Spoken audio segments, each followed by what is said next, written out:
നമസ്കാരം. വെട്ടം ന്യൂസ് ക്യാപ്സുലേക്ക് സ്വാഗതം. ജൂലൈ 31 ഇതിഹാസ ഗായകൻ മുഹമ്മദ് റഫിയുടെ ചരമവാർഷികം.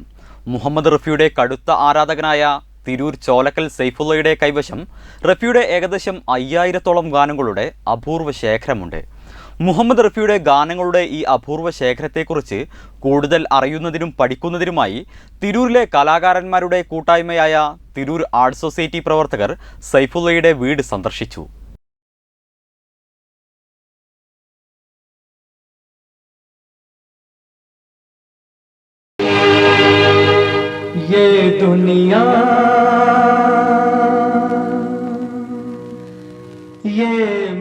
മുഹമ്മദ് റഫിയുടെ പഴയകാല ഗ്രാമഫോൺ റെക്കോർഡുകൾ, ഓഡിയോ കാസറ്റുകൾ, സിഡികൾ, അപൂർവ ഓഡിയോ റെക്കോർഡിങ്ങുകൾ തുടങ്ങി വിവിധ കാലഘട്ടങ്ങളിലായി പുറത്തിറങ്ങിയ ഗാനങ്ങളുടെ വിപുലമായ ശേഖരമാണ് സൈഫുള്ള വർഷങ്ങളായി സൂക്ഷിച്ചു വരുന്നത്. റഫിയുടെ സംഗീത ജീവിതത്തോടുള്ള അഗാധമായ ആരാധനയും സമർപ്പണവുമാണ് ഈ അപൂർവ ശേഖരത്തിന് പിന്നിലുള്ള പ്രചോദനം. ആ പാട്ട് ശരിക്കും കേട്ടാൽ അതിൻ്റെ നടുക്കാണ്ട് പോകുമ്പോൾ ഹം ജോ Todi C P K Sara ജൂമേ എന്ന് പറയുമ്പോൾ അത് ശരിക്കും പി കെ സറ ജൂമേ തന്നെയാണ്. അതെ, കളുടേനായിട്ട് തോന്നും. അത് അദ്ദേഹത്തിൻ്റെ ഒരു കഴിവാണ്. പിന്നെ പ്രേമത്തിൻ്റെ ഭാഷ ഇത്രയും ഭംഗിയായിട്ട് ഒരു സ്ത്രീയോട് പറയാൻ പറ്റിയ വേറെ ഏത് ഗായകനാണ്? അദ്ദേഹത്തിൻ്റെ പ്രേമത്തിൻ്റെ ലാംഗ്വേജ് കേട്ടാൽ ഏത് സ്ത്രീയാ പ്രേമിച്ചു പോകാത്തത്? ആ ശബ്ദം അല്ലേ, ഇതൊക്കെ അദ്ദേഹത്തിൻ്റെ കഴിവ്. പിന്നെ ഇതിലൊക്കെ വലിയ കഴിവ് എന്താണെന്ന് വെച്ചാൽ, ശരിക്കും ഹിന്ദി സിനിമകൾ ഫോളോ ചെയ്യുന്ന ഒരാളാണെങ്കിൽ അദ്ദേഹത്തിൻ്റെ ശബ്ദം കേട്ടാൽ ഏകദേശം മനസ്സിലാവും ഇത് ഏത് ആക്ടർക്ക് വേണ്ടി പാടിയതാണ്. കാരണം ശബ്ദം അല്ല അവിടെ മോഡുലേറ്റ് ചെയ്യുന്നത്, ശബ്ദം മാത്രമല്ല, ശബ്ദം മോഡുലേറ്റ് ചെയ്യുന്നതിന് പുറമെ ആ ആക്ടറുടെ മാനറിസംസും കൂടെ മോഡുലേറ്റ് ചെയ്തിട്ടാണ് ഇദ്ദേഹം പാടുന്നത്. ജോണി വാൾക്കർ പാടുമ്പോൾ ജോണി വാൾക്കർ പാടുന്നത് പോലെയാണ് പാടുന്നത്. ജോണി വാൾക്കർ കാട്ടിക്കൂട്ടുന്നത് മാതിരിയാണ് പാടുന്നത്. ഷമ്മി കപൂർ പാടുമ്പോൾ ഷമ്മി കപൂറിന് വേണ്ടി പാടുമ്പോൾ ഷമ്മി കപൂറിൻ്റെ മാനറിസംസ് മനസ്സിലാക്കിയിട്ടാണ് പാടുന്നത്. ധർമ്മേന്ദ്രയ്ക്ക് വേണ്ടി പാടുമ്പോൾ ആ ഡീപ്പ് ഇന്നർ വോയിസിൽ കൂടിയാണ് പാടുന്നത്. രാജേന്ദ്രകുമാറിന് വേണ്ടി പാടുമ്പോൾ ആ സോഫ്റ്റ് വെൽവെറ്റി വോയിസിലാണ് പാടുന്നത്. ഇതൊക്കെ അദ്ദേഹത്തിൻ്റെ കഴിവാണ്. ദിലീപ് കുമാറിന് വേണ്ടി പാടുമ്പോൾ അത് ആ ഒരു ഗാംഭീര്യ ശബ്ദത്തിലാണ് പാടുക. ഇതാണ് ഞാൻ അദ്ദേഹത്തിൽ കണ്ടുള്ള കുറച്ച് പ്രത്യേകത. സന്ദർശനത്തിനിടെ ഗാനശേഖരത്തിലെ അപൂർവ റെക്കോർഡുകളും സംഗീതരേഖകളും ടാസ്ക് പ്രവർത്തകർ നേരിൽ കാണുകയും സംഗീത പൈതൃകം സംരക്ഷിക്കുന്നതിനായി സൈഫുള്ള നടത്തുന്ന പ്രവർത്തനങ്ങളെ അഭിനന്ദിക്കുകയും ചെയ്തു. തിരൂർ ആർട്ട് സൊസൈറ്റിയുടെ പ്രതിനിധികളായിട്ടുള്ള ഞങ്ങൾ മിസ്റ്റർ സൈഫുള്ളാൻ്റെ വീട്ടിലാണ് ഇപ്പോൾ ഉള്ളത്. സൈഫുള്ളാനെ സംബന്ധിച്ച് പറയുകയാണെന്നുണ്ടെങ്കിൽ, അദ്ദേഹം മുഹമ്മദ് റഫിയുടെ തീവ്രമായിട്ടുള്ളൊരു ആരാധകൻ, അങ്ങനെ തന്നെ പറയാം. റഫിയെ അങ്ങേയറ്റം ചേർത്ത് വെച്ച് സ്നേഹിക്കുന്ന, റഫിയുടെ ഗാനങ്ങൾ വളരെ ചെറുപ്പത്തിൽ അദ്ദേഹം മലേഷ്യയിലായിരുന്ന കാലത്ത് കുട്ടിയായിരുന്ന കാലത്ത് റഫി സാബിൻ്റെ ശബ്ദമാധുര്യത്തിൽ ലയിച്ചിട്ട് ഇന്നും അദ്ദേഹത്തിൻ്റെ ഈ കാലഘട്ടത്തിലും ആ റഫിയോടുള്ള ആ താല്പര്യവും അത് പുലർത്തിക്കൊണ്ടിരിക്കുന്ന ഒരാളാണ്. മുഹമ്മദ് റഫിയുടെ ഗാനങ്ങൾ തലമുറകളിലേക്ക് കൈമാറണമെന്ന ലക്ഷ്യത്തോടെ ഇന്നും അപൂർവ ഗാനങ്ങൾ തേടിയുള്ള യാത്രയിലാണ് സൈഫുള്ള. റഫിയുടെ വസതി സന്ദർശിക്കുകയും അദ്ദേഹത്തിൻ്റെ കുടുംബാംഗങ്ങളുമായി ആത്മബന്ധം നിലനിർത്തുകയും ചെയ്യുന്ന സൈഫുള്ള റഫിയുടെ സംഗീത പൈതൃകം സംരക്ഷിക്കുന്നതിനെ ജീവിതത്തിലെ ഒരു ദൗത്യമായാണ് കാണുന്നത്. ഇത്രയും കളക്ഷൻസ് സത്യം പറഞ്ഞാൽ ഞാൻ 1975 തുടങ്ങിയ കളക്ഷൻസാണ്.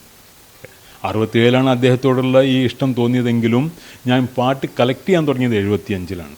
കാരണം അന്നേ നമുക്കതിനുള്ള ഒരു സംവിധാനം ഉണ്ടായിട്ടുള്ളൂ.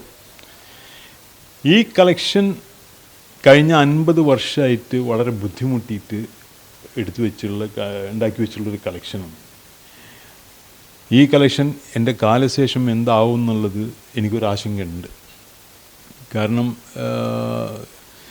വരും തലമുറയ്ക്ക് ഇതിനുള്ള ടൈം ഉണ്ടാവുമോ, അവർക്ക് ഇതിലുള്ള ഇഷ്ടം ഉണ്ടാവുമോ, ഇതേപോലെ അവർക്ക് ഡെഡിക്കേഷൻ ഉണ്ടാവുമോ എന്ന് നമുക്ക് പറയാൻ പറ്റില്ല. അപ്പോൾ തീർച്ചയായിട്ടും ഈ കളക്ഷൻസ് ഒന്നും അന്യാധീനപ്പെട്ട് പോകരുത്, ഇത് ആർക്കെങ്കിലും ഉപകരിക്കണം എന്നുള്ള ഒരു ആഗ്രഹം എനിക്കുണ്ട്.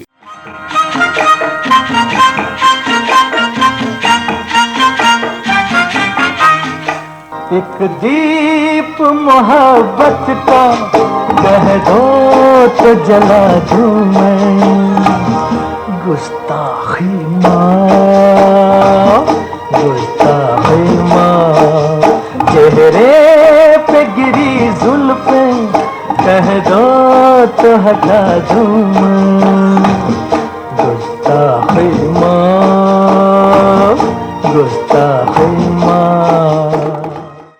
എത്ര കേട്ടാലും കേട്ടാലും മതിവരാത്ത റഫിയുടെ പാട്ടുകൾ ആസ്വദിക്കുകയും പാട്ടുകളുടെ അപൂർവ ശേഖരങ്ങളെയും പാട്ടറിവുകളെയും കുറിച്ചുള്ള അറിവുകൾ ടാസ്ക് പ്രവർത്തകരും സൈഫുള്ളയും പരസ്പരം സംസാരിക്കുകയും കൈമാറുകയും ചെയ്തു.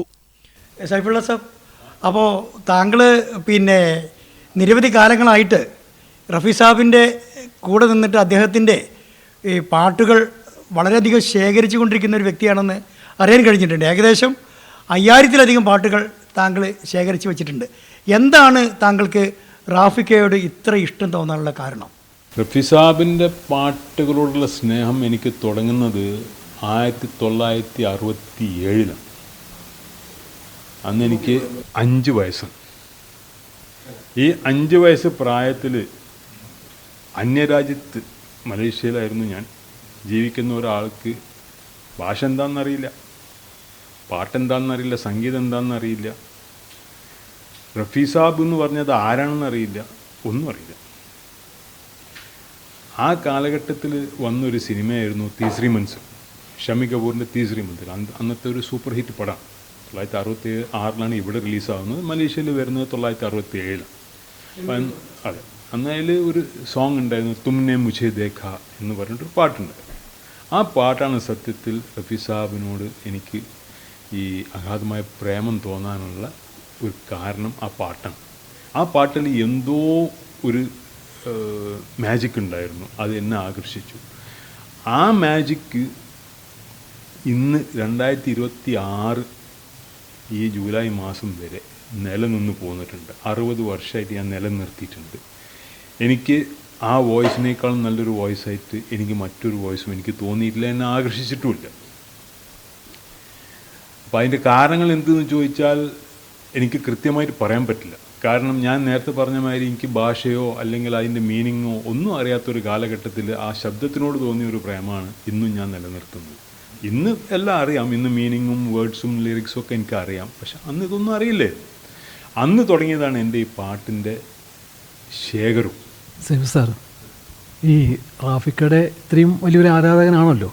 അപ്പോൾ അദ്ദേഹത്തിൻ്റെ ഈ ഗാനങ്ങളിൽ അല്ലെങ്കിൽ അദ്ദേഹത്തിൻ്റെ പ്രവർത്തന ശൈലിയിൽ എന്താണ് നിങ്ങൾക്ക് ഇത്രയും താല്പര്യം തോന്നാനുള്ള കാരണം? എന്താണ് ആ ഇതിൻ്റെ പ്രവർത്തന ശൈലിയുടെ പ്രത്യേകത? റഫി സാബിൻ്റെ കഴിവുകളെക്കുറിച്ച് നമ്മൾ സംസാരിക്കുകയാണെങ്കിൽ ചിലപ്പോൾ നമ്മളൊരു വർഷം ഇരുന്ന് സംസാരിച്ചാലും തീരില്ല. കാരണം അദ്ദേഹത്തിൻ്റെ ഓരോരോ പാട്ടിലും അദ്ദേഹത്തിൻ്റെതായിട്ടുള്ളൊരു മുദ്ര പതിച്ചിട്ടുണ്ടാവും, ഉറപ്പാണ്. അത് ഒന്നുകിൽ അവസാനത്തെ അനുപല്ലവിയിലായിരിക്കാം, അല്ലെങ്കിൽ നടുക്കുള്ള എവിടെയെങ്കിലും ആയിരിക്കാം. പക്ഷെ ഒരു മുദ്ര അതിലുണ്ടാവും. ഇപ്പോൾ അഫ്സാന എന്ന് പറഞ്ഞ സിനിമ ഉണ്ടായിരുന്നു 1967. ചാന്ദ് കിത്നി ദൂർ ഥേ എന്ന് പറയുന്നൊരു പാട്ടുണ്ട്. അതിൽ ഒരു ലൈൻ വരുന്നുണ്ട്, കാമുകിയോട് പറയാണ് തൻ്റെ സൗന്ദര്യം കണ്ടിട്ട് എനിക്കൊരു മത്ത് പിടിച്ചിട്ട് എനിക്ക് നിൽക്കാൻ പറ്റുന്നില്ല, എൻ്റെ കാലിടറി പോവാണ്. അപ്പോൾ അതിന് ദഗ്മഗായ ഗയ എന്നാണ് പറയുന്നത്. ആ വേർഡാണ് അതിൽ ഉപയോഗിക്കുന്നത്. പക്ഷെ ആ വേർഡ് ഉച്ചരിക്കുന്ന രീതി, അത് ലാൻഡ് ചെയ്യുന്ന രൂപം കേട്ടാൽ ശരിക്കും റഫി സാബ് ഇങ്ങനെ ആടി വീഴുന്ന മാതിരി തോന്നുന്നു. റഫിയുടെ അനശ്വര ഗാനങ്ങൾ പുതുതലമുറയിലേക്ക് എത്തിക്കുന്നതിൽ ഇത്തരം ശേഖരങ്ങൾക്ക് വലിയ പ്രാധാന്യമുണ്ടെന്ന് ടാസ് പ്രസിഡന്റ് കൂടിയായ സെയിൽ ടി തിരൂർ അഭിപ്രായപ്പെട്ടു.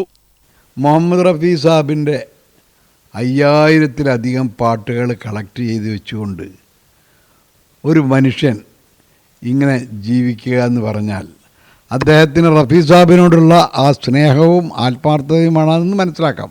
പക്ഷേ ഇത് ഈ 5000 പാട്ടുകൾ അദ്ദേഹം ശേഖരിക്കാൻ ഉള്ള ത്യാഗവും കഷ്ടപ്പാടുകളും എത്രയാണെന്ന് നമുക്ക് ചിന്തിക്കാൻ പറ്റും.